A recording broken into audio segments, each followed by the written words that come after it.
Magandang araw po sa lahat. Discuss natin yung away sa espiritu. Away sa isip. At saka yung renewed mind. Unahin natin yung renewed mind. Sabi sa Romans 12 verse 2. Do not conform to the pattern of this world, but be transformed by the renewing of your mind. Then you will be able to test and approve what God's will is, His good, pleasing, and perfect will. At sa Ephesians 4 verse 22. You are taught with regard to your former way of life to put off your old self, which is being corrupted by its deceitful desires. Instead, let the Holy Spirit renew your mind or your thoughts and attitude and put on the new self, created to be like God in true righteousness and holiness. Yeah. So, pagkaaway, dinidim yung ilaw. Gamit ng kaaway, dinidim yung ilaw. Pag kay Lord, laging may ilaw. So, ano talaga to? Battle ng kabutihan at kasamaan. So, pag masyado pa tayo makamundo, under pa tayo ng kaaway, ng devil, ng demonyo, ni Satan. Pero pagka nasa kaharian na tayo ni Lord, yun, kabutihan, kabanalan, ganun. Sa kamunduhan, syempre lahat ng fallen lahat ng fallen spirits. Nandiyan yung pride, yung lust, arrogance, lahat. So, paano nga ba ma-renewed ang ating isip? Paano ma-renew?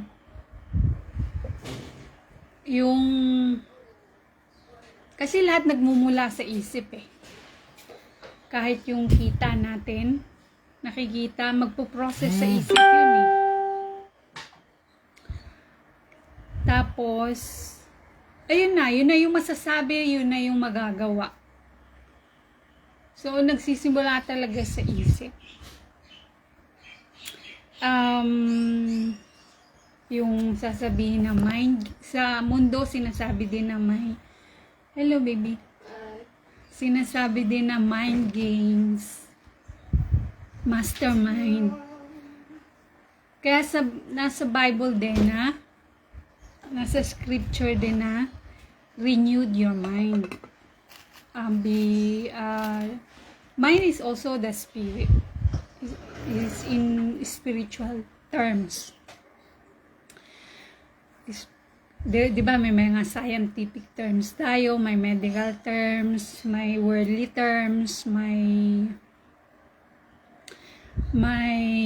spiritual terms. So, yun. Ayun, paano nga ba ma-renew yung isip natin? So, yun nga, pakikinig at pagbabasa lagi ng Holy Bible. Para ma-cleanse yung isipan natin, yung dating makamundong pag-iisip. So, yun na, sabi ni Lord Jesus na yung salita niya is a spirit. Sinabi niya kasi yun binrith. Hininga niya yun habang nagsasalita siya. Kaya spirit niya yun. So, sa pagbabasa at pakikinig, kaya ako lagi ko lang in-on yung audio Bible ko, nakikinig ako ng nakikinig. Tapos, sa pagpipray natin, kung ano yung ipag-pray natin sa isip o verbal man yan. So, ano nga talaga,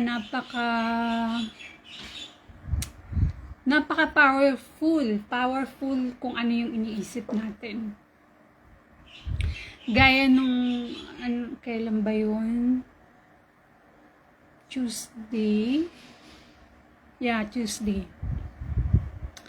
Naisip ko yung isang tao na napaka-against niya kay Lord, na napaka-blasphemous talaga. Tapos kung ano ay mga testimony ko na binigay, tapos ayaw niyang paniwalaan.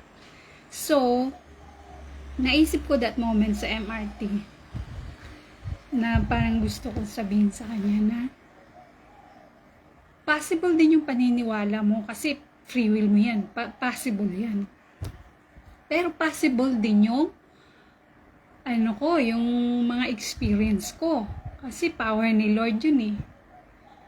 Tapos bigla among the crowds, 9 a.m. crowds sa MRT, biglang may tumawa. Lahat tahimik, biglang may tumawa. Pagkatapos habang iniisip ko yun. So, may nakasagap na spirit. May nakasagap. Tapos may isang beses din sa Grace Group. Talagang na ako dito sa isang lalaki, tapos may dinadalang babae na for how many months or years na nga na pakilala ganito, tapos patuloy ganun ang pakilala, pero bakit parang kakaiba yung relationship nila. Tapos sa isip ko lang, talagang kinausap ko siya sa isip ko. Sabi ko, kung lagi mo ipapakilala yung kasama mong babae na ganyan, stumbling block ka. Huwag ka nang, what are you doing, baby? I'm hungry. Okay, take the bread. Oh, no. So, sit down here. Pasta, do your bread now. Not always mommy, okay? No, I don't want to eat bread. What do you want? Banana? No, I want Then what? You want power. you want power? Power. You want to eat power? Funny, huh? Okay. Na-distract na tayo. I'm a distraction. No, you're not distraction, baby. You take the butter. No. Then why you want to eat? Faster. No. Faster na. I'm on live, you know. How many people watching you? Not yet, but I will upload it. What's up, dude? Faster. So, nasa na ba tayo? Ayun na. Sabi ko, if you are not going to stop this relationship, or you're not going to be honest, you better stop coming. You are coming. stumbling block to everyone here. So, it's sa isip ko lang yun What are you doing? You shouldn't be putting like that. Don't be rude. Sorry. So, narinig niya. So, imagine, spirit siya. Ba't niya yun narinig? Ba't niya yun nalaman? Tao yun physical. Kinausap ko sa isip ko. Kasi ang tagal na, ilang taon na, 2 years plus or 3 years. Tapos pakilala ganito, ganyan. Tapos iba naman yung relationship nila. So, ayun, hindi na nga umattend. Nag-exit na sa chat group. So, nasa spirit yung mind.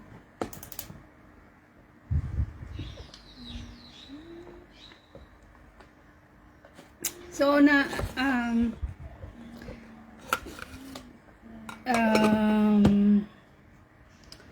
din ako dito kailan ko lang siya nakita, no?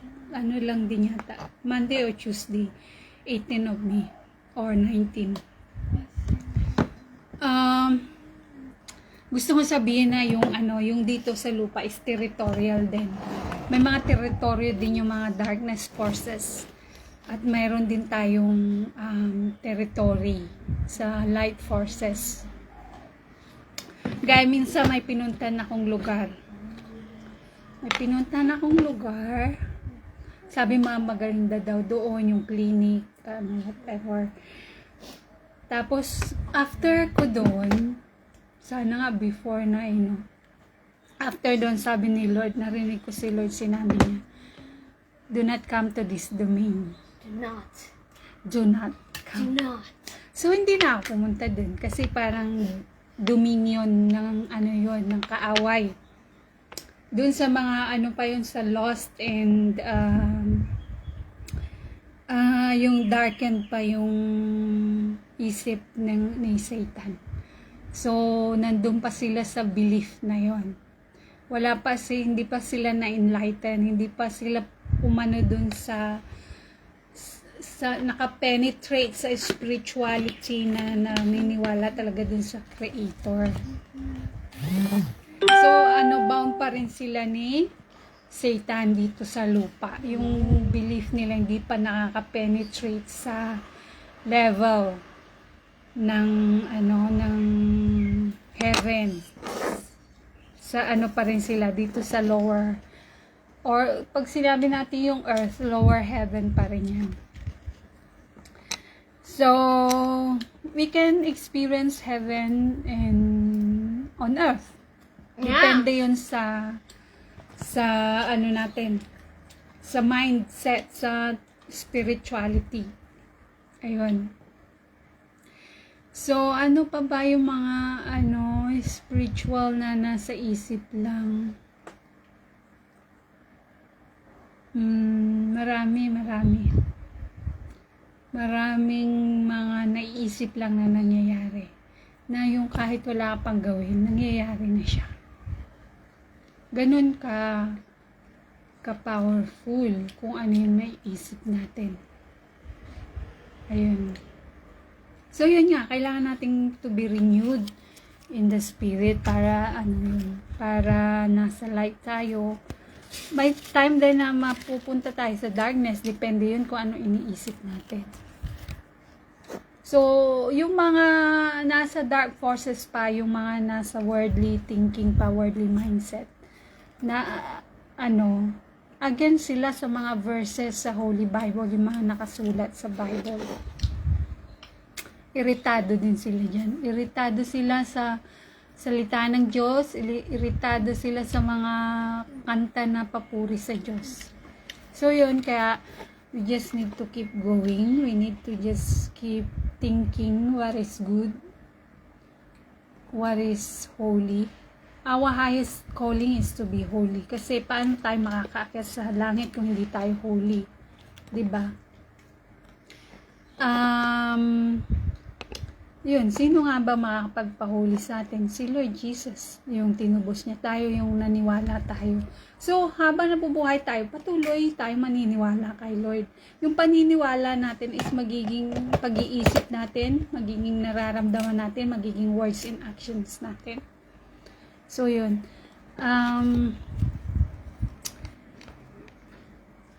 Spiritual battle kasi talaga habang nabubuhay pa tayo nito. Kaya tayo hindi rin kagad kinukuha ni Lord the moment na tumanggap tayo, na save, tumanggap tayo kay Lord, is kasi may mission pa tayo para maengganyo, mahila yung mga ayaw pang sumapi sa liwanag. So yun. How to see how many view? I don't know. I don't use Facebook Live. But I'm going on live before, so. Okay. So, ayun. May, dati, last year, may sinusulat ako na about kay Satan. Tapos sabi ng asawa ko, hindi niya nababasa yun ha. Hindi niya alam kung anong sinusulat ko. Sabi niya, tama na yan. Tigilan mo na yan. Ganon. So, ayun nga, talagang may mga spirit or ano man, yung sapi o si Satan mismo nasa kanya. Ganon. So, talagang inis pa ako, may na-discover na naman ako yung isa kong, yung Promises of God na book What discovery? is lost again. Oh no! I'm getting... Anyway. She's getting So, hindi kaya ng katawan ko yung may stress. Kaya, kailangan na lang sa iisip, sa spirit na lang. Sabi in surrender to God. So, yung pagsabit in surrender natin kay Lord is dalawang bagay.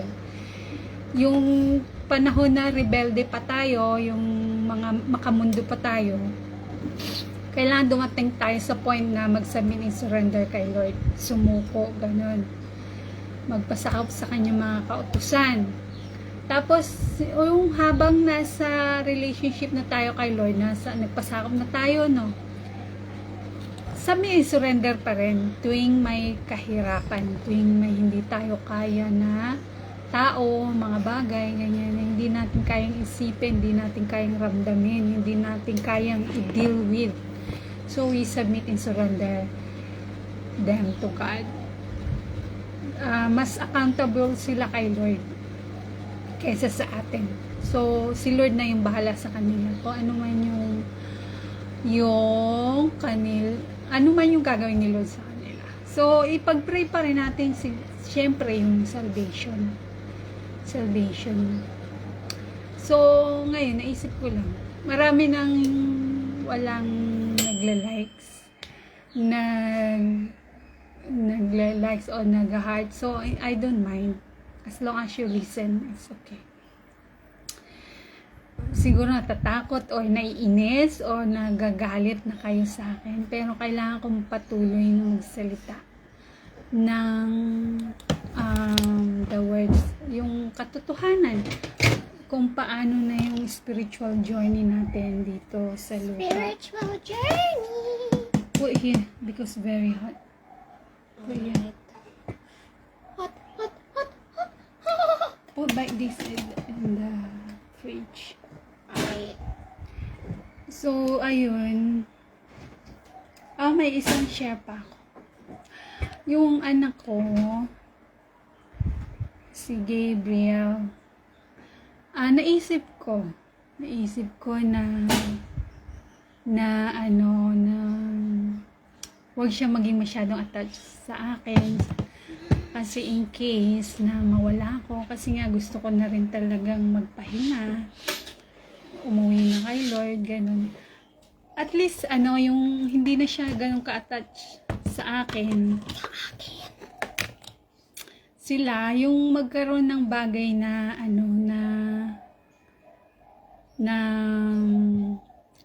hindi na sila magkaroon ng bagay o ng situation na hindi na siya masyadong attached sa akin.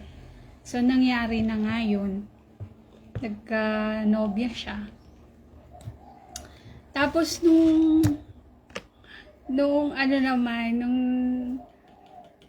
kasi buong araw na siya wala sa bahay.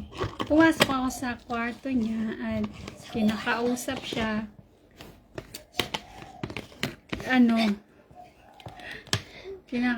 Sabi niya, Mami, alis ka na, kasi kausap niya yung nobya niya. Parang tinataboy na ako sa kwarto niya. So, medyo na-hurt naman ako. Pero kailangan kong tiisin. Yun nga, pinag-pray ko naman kasi yun eh. Para hindi na siya ganun ka-attach sa akin. Tsaka yung yakap niya, hindi na ganun ka-tight, ganun ka-solid, gaya ng dati. So, ramdam ko yung hindi naman totally detached. Yung detachment, naramdaman ko yun. So, kailangan kong tiisin. Kasi, in case nga, mawala ako, itong babae pa din, kailangan ko rin ipag-pray. So, pero syempre, yun nga talaga is number one silang dahilan para hindi pa ako umalis dito sa mundong ibabaw. Mimi, why you off the fan? It's so hot. Because I was putting Milo. Okay. Thank you, baby. You're welcome. So, ayun. Nasa isip ko lang yon, inisip ko lang na magkaroon ng bagay na hindi masyadong attach sa akin yung anak kong lalaki. So, nangyari naman. Basta, na-realize ko mula noon pa na nangyayari pala talaga yung kung ano yung hinaing natin sa isip. Parang prayer na rin natin kasi yan eh. Parang buong isip nating inisip. How much more na yung pinag-pray pa natin sa isip. So, ayun.